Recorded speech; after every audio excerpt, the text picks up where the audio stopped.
DCM ಆಗೋದಕ್ಕೆ ಅನೇಕರಿಗೆ ಆಸಕ್ತಿ ಇದೆ. ಆದ್ರೆ ಪ್ರಿಯಾಂಕ್ ಖರ್ಗೆ ಸೂಕ್ತ, ಪ್ರಿಯಾಂಕ್ ಖರ್ಗೆಗೆ ಡಿಸಿಎಂ ಸ್ಥಾನ ನೀಡಬೇಕು ಅಂತ ಅಲ್ಲಮಪ್ರಭು ಪಾಟೀಲ್ ಒತ್ತಾಯ ಮಾಡಿದ್ದಾರೆ. ನಮ್ಮ ಭಾಗಕ್ಕೆ ಹೆಚ್ಚು ಅವಕಾಶ ಕೊಟ್ಟಷ್ಟು ಹೆಚ್ಚು ಅಭಿವೃದ್ಧಿ ಆಗುತ್ತೆ. ಕಾರ್ಯಕರ್ತನಾಗಿ ಪಕ್ಷಕ್ಕೆ ಆರಂಭದಿಂದಲೂ ನಾನು ದುಡಿದಿದ್ದೀನಿ. ನಾನು ಕೂಡ ಸಚಿವ ಸ್ಥಾನದ ಆಕಾಂಕ್ಷಿ, ಅವಕಾಶ ಕೊಡಬೇಕು ಅಂತ ಅಲ್ಲಮಪ್ರಭು ಹೇಳಿಕೆ ಕೊಟ್ಟಿದ್ದಾರೆ. ಸಿಎಂ ಬದಲಾವಣೆಯ ಈ ಹಂತದಲ್ಲಿ ಅನೇಕರು ಸಚಿವ ಸಂಪುಟವನ್ನು ಸೇರಬೇಕು ಅನ್ನುವಂಥ ಆಕಾಂಕ್ಷೆಯನ್ನು ಕೂಡ ಇಟ್ಕೊಂಡಿರ್ತಾರೆ. ನಮ್ಮ ಜೊತೆ ಈಗ ಅಲ್ಲಮಪ್ರಭು ಪಾಟೀಲ್ ಇದ್ದಾರೆ, ಅವ್ರನ್ನ ನಾವು ಮಾತಾಡ್ಸೋಣ. ಸರ್, ಈಗ ಅಂತೂ ಸಿದ್ದರಾಮಯ್ಯನವರಂತೂ ಸಿಎಂ ಸ್ಥಾನವನ್ನು ಬಿಟ್ಕೊಟ್ರು, ಸಚಿವ ಸಂಪುಟ ಸೇರೋದಕ್ಕೂ ಕೂಡ ಒಂದಷ್ಟು ಜನ ಆಕಾಂಕ್ಷೆಗಳು ಇಟ್ಕೊಂಡಿರ್ತಾರೆ. ತಮ್ಮ ಅಭಿಪ್ರಾಯ ಏನು ಸರ್? ತಾವು ಕೂಡ ಸಚಿವ ಸ್ಥಾನದ ಆಕಾಂಕ್ಷಿಯ? ನಾವು ರಾಜಕೀಯದಲ್ಲಿ ಭಾಳ ದಿನದಿಂದ ಬಂದಿದ್ದೇವೆ. 1972ರಿಂದಲೇ ನಮ್ಮ ರಾಜಕೀಯ ಜೀವನ ಪ್ರಾರಂಭ ಆಗಿದೆ. ನಾನು ಯುವ ಕಾಂಗ್ರೆಸ್ ಅಧ್ಯಕ್ಷನಾಗಿ, ಬ್ಲಾಕ್ ಕಾಂಗ್ರೆಸ್ ಜನರಲ್ ಸೆಕ್ರೆಟರಿಯಾಗಿ, ಜಿಲ್ಲಾ ಕಾಂಗ್ರೆಸ್ ಅಧ್ಯಕ್ಷನಾಗಿ, KPCC ಜನರಲ್ ಸೆಕ್ರೆಟರಿಯಾಗಿ, ವಿಧಾನ ಪರಿಷತ್ ಸದಸ್ಯನಾಗಿ, ಶಾಸಕನಾಗಿದ್ದೇನೆ. ಅದಕ್ಕಿಂತ ಪೂರ್ವದಲ್ಲಿ ಮಂಡಲ ಪಂಚಾಯಿತಿ ಚೇರ್ಮನ್ ಆಗಿ, ಜಿಲ್ಲಾ ಪಂಚಾಯಿತಿ ಅಧ್ಯಕ್ಷನಾಗಿ ರಾಜಕೀಯ ಜೀವನದಲ್ಲಿ ಹಂತ ಹಂತವಾಗಿ ನಾವು ಮಾಡ್ಕೊಂಡು ಬಂದ್ವಿ. ಈಗ ಒಂದು ಅವಕಾಶ ಸಿಕ್ಕರೆ ಮಂತ್ರಿ ಆಗ್ತಕ್ಕಂಥದ್ದು ನಮಗೂ ಕೂಡ ಆಸೆ ಇರೇ ಇರ್ತದೆ. ಯಾರಿಗಿಲ್ಲ ಆಸೆಯಿಂದೇ ನಾವು ರಾಜಕೀಯದಲ್ಲಿ ಬಂದಿರ್ತೀವಿ.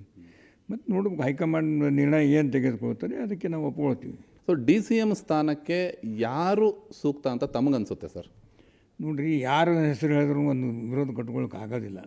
ಹೈಕಮಾಂಡ್ನವ್ರು ನಿರ್ಧಾರ ಮಾಡಿ ಯಾರಿಗೆ ಕೊಡ್ತಾರೋ ಅವರೇ ಸೂಕ್ತತ್ವ ಒಪ್ಕೊಳ್ತೀವಿ. ಇದ್ರಾಗೇನು ಪ್ರಶ್ನೆನೇ ಇಲ್ಲ. ಈ ನಮ್ಮ ಗುಲ್ಬರ್ಗ ವಿಷಯ ಬಂದಾಗ ಪ್ರಿಯಾಂಕ ಖರ್ಗೆ ಅವರು DCM ಆಗ್ತಾರಂತಿದೆ. ಸ್ವಾಗತ ಇದೆ, ನಮಗೆ ಒಳ್ಳೆಯ ಕೆಲಸಗಾರಿದ್ದಾನೆ, ಕೊಟ್ಟರು ಒಳ್ಳೇದಾಗ್ತದೆ ಅಂತ ಹೇಳ್ತೀವಿ. ಮಲ್ಲಿಕಾರ್ಜುನ್ ಖರ್ಗೆ ಅವರು CM ಕ್ಯಾಂಡಿಡೇಟ್ ಅನ್ನೋಂಥ ವಿಚಾರಗಳು ಕೇಳಿ ಬರ್ತಾ ಇತ್ತು. ಗೊತ್ತಿಲ್ಲ, ಮಲ್ಲಿಕಾರ್ಜುನ್ ಖರ್ಗೆ ಅವರು ಬಹುತೇಕ ನಾನು ಆಕಾಂಕ್ಷಿ ಅಲ್ಲ, CM ಸ್ಥಾನ ನನಗೆ ಬೇಡ ಅನ್ನೋಂಥ ಮಾತನ್ನು ಹೇಳಿದ್ದಾರೆ.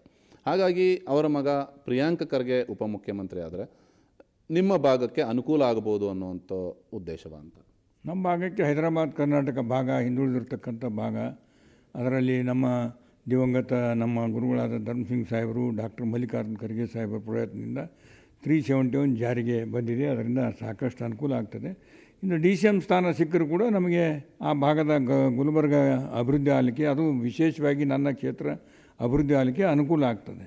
ಕಲ್ಯಾಣ ಕರ್ನಾಟಕ ಭಾಗ ಯಾವುದೇ ಸರ್ಕಾರ ಬಂದರೂ ಕೂಡ ಒಂದು ರೀತಿ ನೆಗ್ಲಿಜೆನ್ಸ್ಗೆ ಒಳಗಾಗಿತ್ತು ಸರ್. ಸೊ ಆ ಭಾಗಕ್ಕೆ ಹೆಚ್ಚಿನ ಪ್ರಾಮುಖ್ಯತೆಯನ್ನು ಕೊಡುವ ಮೂಲಕ ಆ ಭಾಗವನ್ನು ಅಭಿವೃದ್ಧಿ ಮಾಡುವಂಥ ಕೆಲಸ ಆಗಬಹುದಾ ಅಂತ? ನೋಡಿ, ಒಂದು ಸಮಯದಲ್ಲಿ SM ಕೃಷ್ಣ ಅವರಿದ್ದಾಗ 6 ಜನ ಮಂತ್ರಿಗಳಿದ್ದರು. ಹೈಕಮಾಂಡ್ ಅಂದರೆ ನಮ್ಮ ಜಿಲ್ಲೆಯವರೇ, ನನ್ನ ಮತಕ್ಷೇತ್ರದವರೇ ಆದಂಥ ನಮ್ಮ ನಾಯಕರಾದ ಡಾಕ್ಟರ್ ಮಲ್ಲಿಕಾರ್ಜುನ್ ಖರ್ಗೆ ಸಾಹೇಬರು AICC ಅಧ್ಯಕ್ಷರಾಗಿದ್ದಾರೆ. ಅವ್ರಿಗೆಲ್ಲನೂ ಪರಿಚಯ ಇದೆ.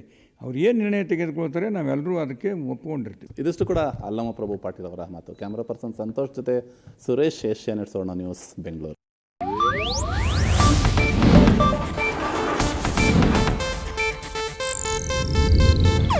ಇದು ಏಷ್ಯಾನೆಟ್ ನ್ಯೂಸ್ ನೆಟ್ವರ್ಕ್ ಪ್ರಸ್ತುತಿ.